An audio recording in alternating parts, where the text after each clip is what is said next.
Hi friends, నేను మీ అనిల్. కొంతకాలంగా చాలామందికి కొన్ని ఫ్రాడ్ కాల్స్ అయితే వస్తున్నాయి.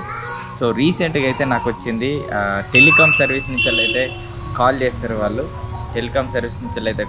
వాళ్ళు ఏమంటారంటే, సార్ మేము టెలికాం సర్వీస్ నుంచి వెళ్ళి మాట్లాడుతున్నాం, మీ సిమ్ వచ్చేసి ఒక 2 గంటలలో బ్లాక్ అవుతుంది సార్, అసలు మీరు మొత్తానికే క్లోజ్ చేస్తున్నాం, మీ సిమ్ అసలు పనిచేయదు సార్, మొత్తానికే పనిచేయదు అని చెప్తారు వాళ్ళు. సో అది ఎలా హ్యాండిల్ చేయాలి, ఇలాంటి ఫ్రాడ్ కాల్స్ అయితే చాలా వరకు చూడవచ్చు. దాని గురించి అయితే తెలుసుకుందాం.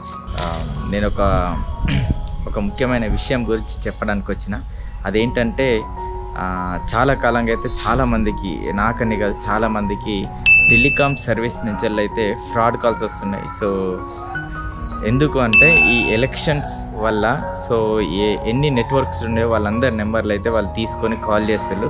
సో అదేవిధంగా ఆ మొబైల్ నెంబర్స్ కూడా వాళ్ళు తీసుకొని మనకు కాల్ చేయడం జరుగుతుంది. సో మనకి ఎలాంటి కాల్స్ అయితే టెలికాం సర్వీస్ నుంచి రావు, మీ సిమ్ కూడా ఏది బ్లాక్ కాదు, ఎందుకంటే బయోమెట్రిక్తోని అది రిజిస్టర్ అయింది కాబట్టి ఎలాంటి బ్లాక్ చేయరు, ఎవరు చేయరు. సో దయచేసి మీరు అప్రమత్తంగా ఉండాలి.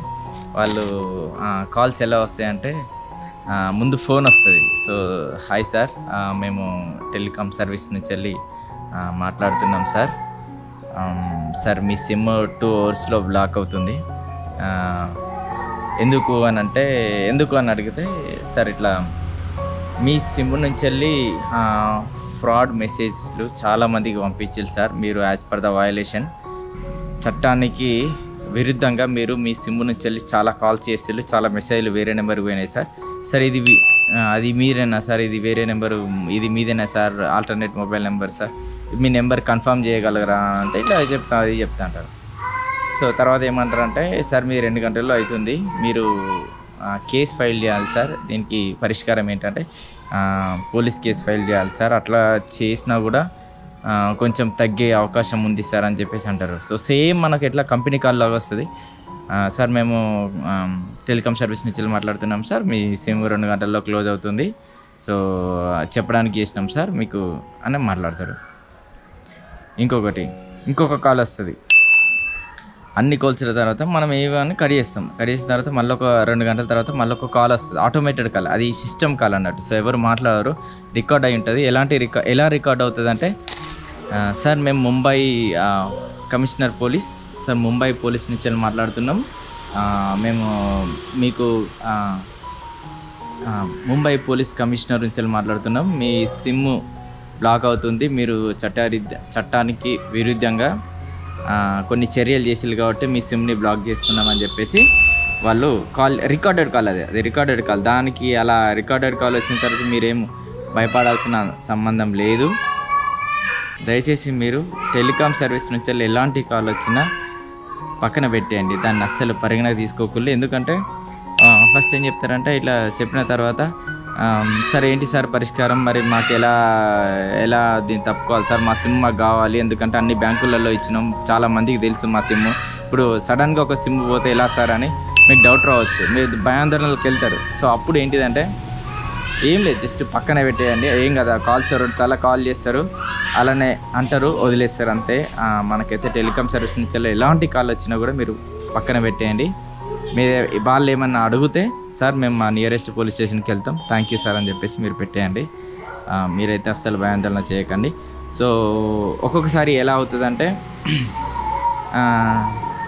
సార్ దీనికి బ్లాక్ చేయకముందుకు సార్ మీరు ఏదైనా టోకెన్ కట్టాలి సార్, మీరు ఒక పైసలు మీ బ్యాంక్ డీటెయిల్స్ చెప్పాల్సి వస్తుంది సార్, మేము కేసు ఫైల్ చేసేసి దాన్ని రిజాల్వ్ చేస్తాం సార్ అని పైసలు అడగటం, బ్లాక్మెయిల్ చేయటం. వాళ్ళు సార్ మేము ఒక 5 రూపీస్ పంపిస్తాం సార్, మీరు మళ్ళీ మాకు రిటర్న్ చేయండి సార్ అని చెప్పేసి అలాంటి ఫ్రాడ్ కాల్స్ చాలా అవుతున్నాయి ఈ మధ్యలో.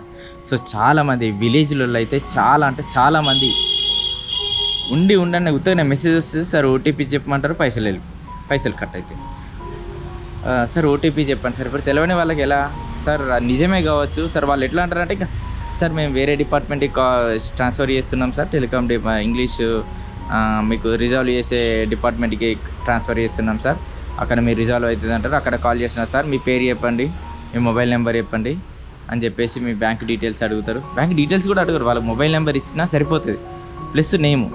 వాళ్ళు ఒక మెసేజ్ వస్తుంది సార్, మరి మీరు మా మెసేజ్లో ఆ లింక్ ఉంటుంది సార్, అది ఓపెన్ చేయండి అంటే కథం, మన పైసలు కథం అవుతాయి, ఎన్ని ఉంటే అన్ని కథం అవుతాయి. సో మీరు ఏం చేయలేరు, మీరు ఏం కేసు ఫైల్ చేయలేరు, ఏం చేయలేరు. మళ్ళీ ఆ నెంబర్ పని చేయదు, వాళ్ళు మళ్ళీ కాల్ చేయరు, పైసలు కట్టైన వాళ్ళే ఆ నెంబర్ పని చేయదు.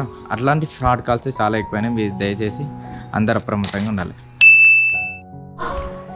సో ఈ మధ్యకాలంలో అయితే మా ఫ్రెండ్స్కి అయితే కాల్స్ వచ్చినాయి. ఎలా అంటే, సార్ మేము హెచ్డిఎఫ్సి సార్, ఎస్బీఐ ఇలాంటి బ్యాంకుల నుంచి వెళ్ళి కాల్ చేస్తున్నాం సార్, మీకు లోన్ ఉంది, మీరు ఈఎంఐ కట్టలేదు, ఆల్రెడీ డేట్ అయిపోయింది సార్, మీరు దయచేసి లోన్ ఈఎంఐ కట్టండి, లేదంటే మీకు బాగా ఫైన్ పడుతుంది సార్, మీరు కేసు ఫైల్ అవుతుంది అది అని చెప్పేసి మాట్లాడతారు. సో అదేవిధంగా ఏమంటారంటే, సార్ మీ కార్డ్ డీటెయిల్స్ చెప్పండి, లేదంటే మీ అకౌంట్ నెంబర్ చెప్పండి సార్, మేము వెరిఫై చేసేసి మీకు చెప్తామని చెప్పేసి మాట్లాడతారు. మాట్లాడినప్పుడు ఏమవుతుందంటే, వాళ్ళు మీ డీటెయిల్స్ని వాళ్ళు తీసుకొని వాళ్ళే అమౌంట్ డిటెక్ట్ చేయడానికి మెసేజ్ పంపిస్తారు. సో సార్ మీకు ఒక ఓటీపీ వచ్చింది, తొందరగా చెప్పండి సార్, టైం అయిపోతుంది సార్ అని చెప్పేసి మిమ్మల్ని భయాందోళన చేసేసి ఆ ఓటీపీ చెప్పిందంటే పైసలు వాళ్ళకి వెళ్ళిపోతాయి. సో ఇలాంటి కాల్స్ అయితే మీరు అస్సలు ఎత్తకండి, మీ పర్సనల్ విషయాలు ఎవరు వాళ్ళకి చెప్పకండి. ఫ్రాడ్ అయితే చాలా జరుగుతుంది. సో ఏ విధంగా అంటే, టెక్స్ట్ మెసేజ్ వస్తుంది మనకి, అందులో లింక్ ఉంటుంది, దాన్ని జస్ట్ క్లిక్ చేస్తే అది ఎక్కడెక్కడికి వెళ్ళిపోతుందో తెలియదు, బట్ మన మొబైల్ మాత్రం వాళ్ళ హ్యాండ్ ఓవర్లో ఉంటుంది, హ్యాక్ అయిపోతుంది. వాళ్ళు మన పర్సనల్ డీటెయిల్స్ మొత్తాన్ని, మన కాంటాక్ట్ డీటెయిల్స్ని, మన పర్సనల్ డీటెయిల్స్ని, కార్డ్ డీటెయిల్స్ ఏవైనా కూడా తీసుకోవడానికి వాళ్ళకి ఆప్షన్స్ ఉంటుంది. సో అలాంటి లింక్స్ ఎవరు క్లిక్ చేయకండి, ఫ్రాడ్ బారిన పడకండి.